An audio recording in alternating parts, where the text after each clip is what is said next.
OGs would remember this place. Good old parking decks. Anyways, I have a lot of new followers who have been checking out this car, have seen the new kit that we've done on it, and this car has gotten a little bit of attention online lately because of that, which is awesome. But with that being said, there's a lot of people who don't know what this car is and where it came from and how it started and the car's story. So today we're gonna go for a little drive and we're gonna talk about the story of this car because it's actually kind of cool. This car sounds so good, man. The tone of this thing is just completely different now that it's single turbo. It's crazy. If you're the type of guy that just someday would love to find that worn out car that just needs a new chance at life and you wanted to build it yourself, then this is kind of like every car guy's like dream to do something like that. If you're into like building cars and doing all that. So for me, I was at the point where I think I had the M4 GTS at the time. Yeah, I definitely had. I had the M4 GTS at the time, and I was looking for a new project car to get into, but I wanted like a proper build. I didn't want to get like a car, just do like a bunch of bolt-ons. I really wanted to like build something up from the ground up. And the last car that I had even sort of attempted to do that with was my E36 M3. And I just learned so much along the way when building that car that I knew what I had to do. I just wanted to find the right car and have the right inspiration to build that sort of car. I was on the couch one day and I was trying to figure out what the next car was gonna be. I was just looking for inspiration. I came across the E82s and I was like, man, why haven't I entertained building like an E82? It's kind of like the old M2. And I was like, man, I could get a 135, like that would be a cool build, and you can find those for relatively cheap, and it would be a fun sort of rebuild project. And then I realized that there were all of these people who were building 1M clones. And when I saw the 1M clones online, like the different ones that were being built, I knew right away, this is the car. First of all, I loved the way that the 1M, like the genuine 1M always looked. Like I just always loved that car. I loved the styling of it. I thought it always looked like a bulldog, super, super wide stance, shorter car. It's just a really cool, unique car, but it still has a lot of those like rounded off features that like the E90 M3 has. I just loved it. I thought stylistically, like this is such a cool car because it's right in between that like F series and E series. I just really loved the way that they looked. And so after doing a little bit more research and getting a bunch of inspiration, I realized that you can build these cars, these 1M clones, for not like a crazy amount of money. Like the whole kit, everything to do it was something like $12,000 to $14,000, like all said and done. People were doing these by spending a lot of money, and they were doing these by spending a little bit of money. It just came down to how much money they actually wanted to spend on the build and how far deep they wanted to go into it. So for me, it was all about finding the inspiration and knowing that I could build this car without spending like just a fuck ton of money. Like it would be a rather affordable build. That's how they all start, affordable. I've definitely spent more money now, but that's okay. And we'll get into that later. So I had my mind set. The 135 was gonna be the car that I was gonna build, and I was gonna make it look like a 1M. I was gonna do a 1M clone, but the fun part about the 1M clone was I didn't have to worry about like defacing a 1M VIN number. Something that I had learned by buying the M4 GTS and sort of having my way with it and like wanting to build it and do certain things is you're really just like devaluing a car like that. So I was like, man, why buy a 1M? Like I can buy this 135 that I find wherever it's gonna be, and I can build it out to look like a 1M clone, and then I can have my way with it, and I don't have to worry about destroying the value of a real 1M. And so once I had decided that that was gonna be the car, that was the chassis, and this was the mission, it was a matter of me finding the car. So I had gathered all of this inspiration.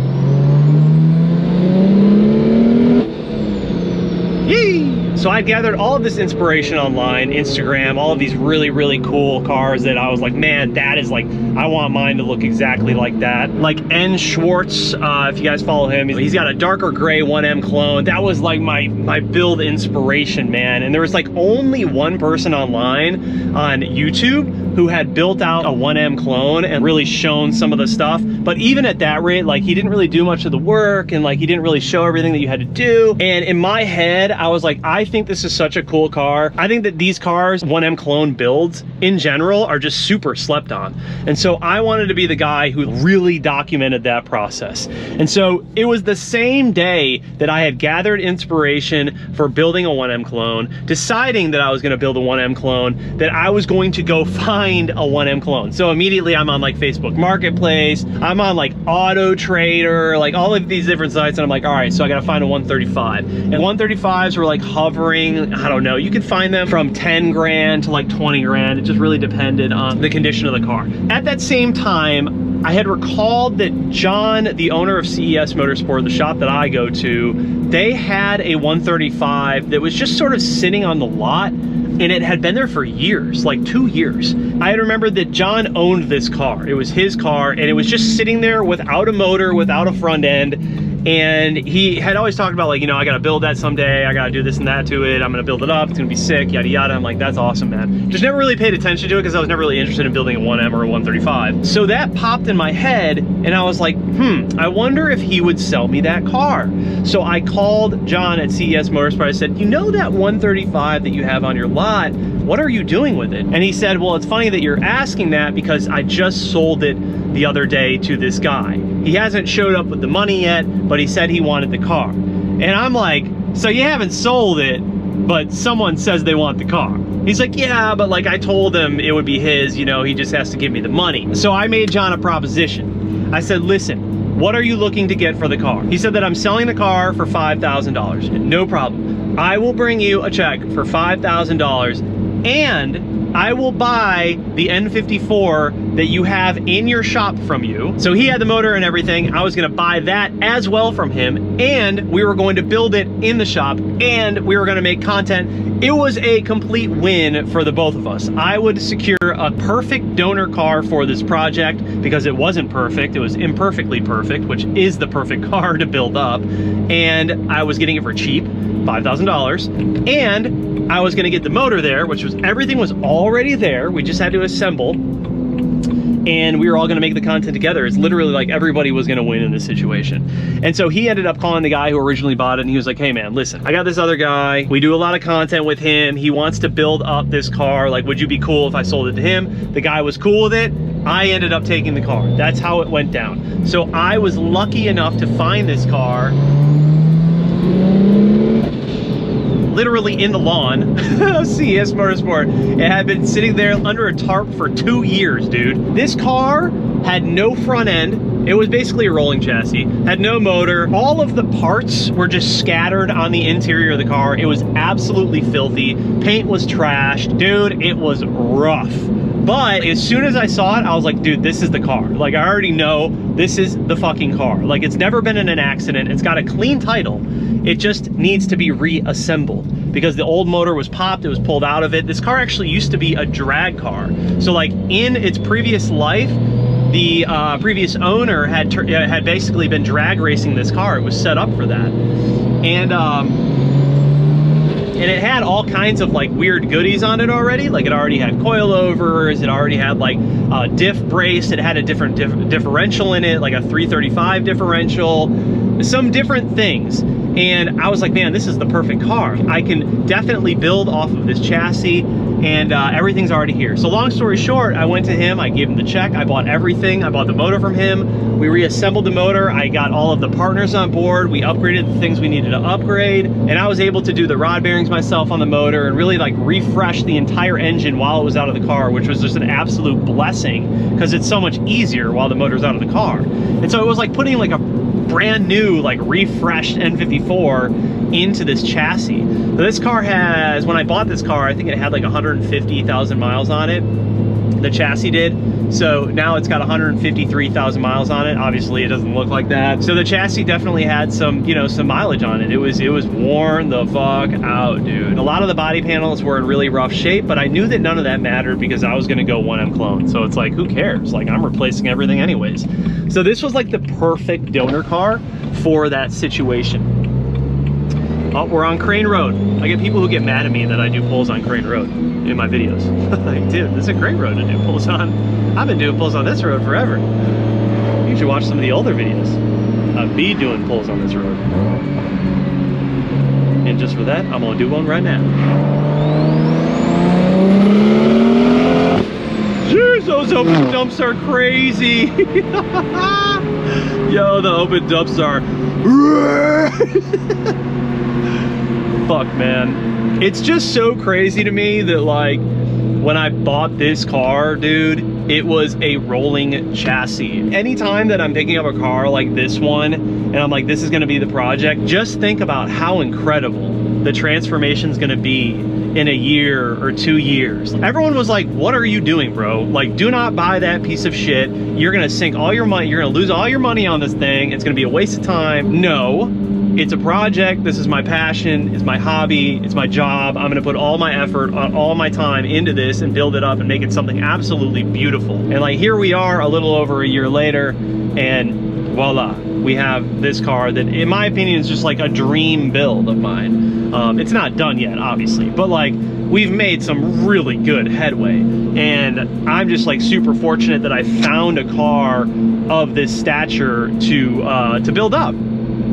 And I was able to find one that wasn't like completely fucked, you know, like it didn't have any like real damage to it. It just had like some cosmetic things that I knew didn't matter anyways. And this car like taught me so much too. Like, it taught me like how to do certain things that I knew when I was gonna build this car. Like, I want to do everything myself. Outside of just like painting the car, like I really wanted to tackle this one like on my own. And that was exactly what I did. And it taught me so much, dude. Like, working on this car, deciding that I was gonna build this and take it on myself was like an opportunity to really like build up my craft and all my skills and just become better at this as a job and a hobby. Like, I really wanted to test myself with this one, and I did. And it, dude, it brought me everything. Like, it really like taught me everything I know now, you know, a lot of the things that I've learned along the way. Now that I'm looking into like the next build and what it's gonna be, it's just like another thing. Okay, now I'm gonna level up. I'm gonna find one that's even maybe even a little more fucked up, so like a different car, obviously different chassis, and we're gonna build it into something that's even crazier. Yeah, that's like really the story of this car, you know. Like, now it's a complete 1M clone. It's got the beautiful single turbo kit on it. Like, it's just such an awesome representation of like what one of these cars can be if you build it up right. And I'm just really proud of it, man. There's no better feeling than when you like build a car yourself and you're nearing the completion of that car and you just step back and look at it and you're like, dude, I did this. It just makes me so proud to have built this car. And also, it makes me more confident like going into what I'm gonna build next. I know that I can take on a car that's like even a little more fucked up and build something that's even gonna be even a little more crazy.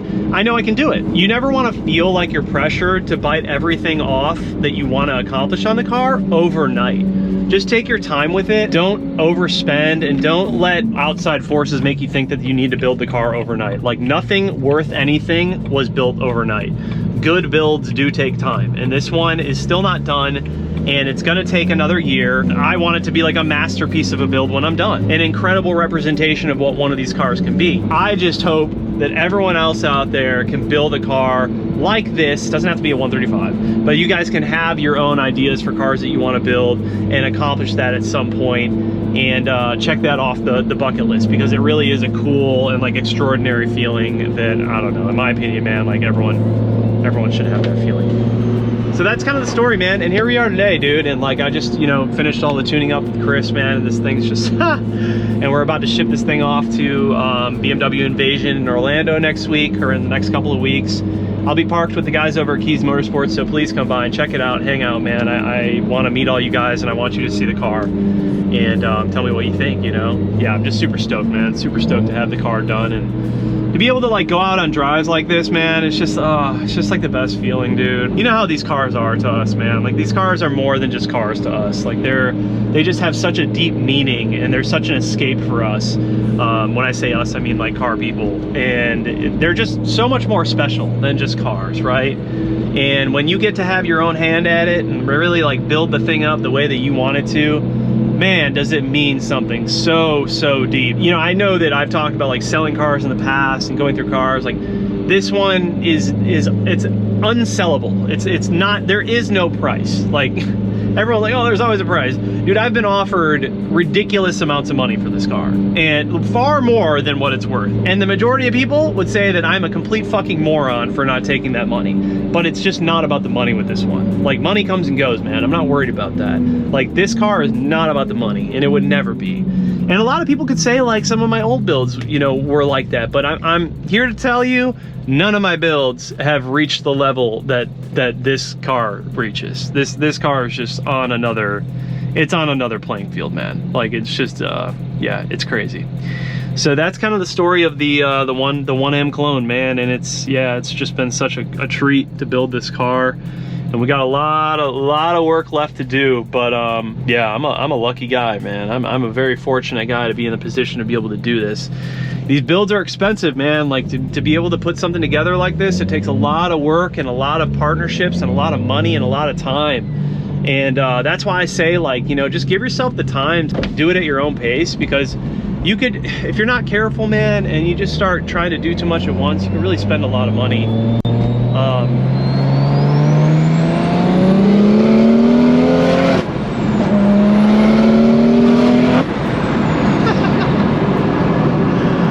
Those open dumps do be dumping. You know, one thing that I really learned with this car, it's super important that when you're building a car, you pick the parts that you put on the car with intention. Don't just start buying things to buy things to put them on the car. Because I know a lot of people that do that, and like I used to do that, and I would waste so much money and time just trying things out with the car. But what I've learned with this car, and really what I'm about to carry forward into like future builds, is before I buy or think I'm going to buy anything for a build now, I really stop and think about it for like sometimes months, whether I want to do that part. I buy the parts with true purpose and intention. And I think that that really shapes a build. The funny thing about builds like this, obviously you get a lot of criticism, which is fine. That's gonna happen either way. But you get a lot of people who are like, well, what's the 0 to 60? What's the 60 to 130? How much horsepower is it gonna make? They're like so concerned with the racing aspect of it when you build it. It's like, dude, I don't care about any of that. Like, none of that shit matters to me. I don't build cars for that. None of that does anything for me. Like, that's not why I build cars. When I was younger, that was why I would build cars and like tune cars and do things, because like I wanted to beat people in races all the time. When you grow up, you don't give a fuck about any of that. The only reason that I want to build these cars is because I have like a burning desire to build a cool fucking car. Like, if I think it's cool, I'm going to build it. And I think that what's important to you just kind of changes as you get older. Like, I just really don't care about being a little STI, it's dope. I just don't really care about like being the fastest guy, because you'll never be the fastest guy. The fastest guy is the guy who has the most money. You'll never outbuild the guy with the deepest pockets. And it's funny because the other day, Corey, Fresh Kicks, as you guys would know him, the other day was talking about this. It was so fucking accurate. I just resonate with that heavy, because it's like, we don't care about having the fastest car. I don't care about having the most horsepower. Once you get a bit older and you've been doing this for a while, you kind of just want to build the coolest shit that you can build. You know what I mean? Like, it doesn't really have anything to do with horsepower or anything to do with being the fastest, because you'll never be the fastest and you'll never have the most horsepower. When it comes down to it, man, it's all about building the coolest shit that you want to build. And this is cool to me, and that's why I built it. You know what I mean? So hopefully that resonates with you guys. But I think while we're here, I'm going to show you guys a little bit of smut.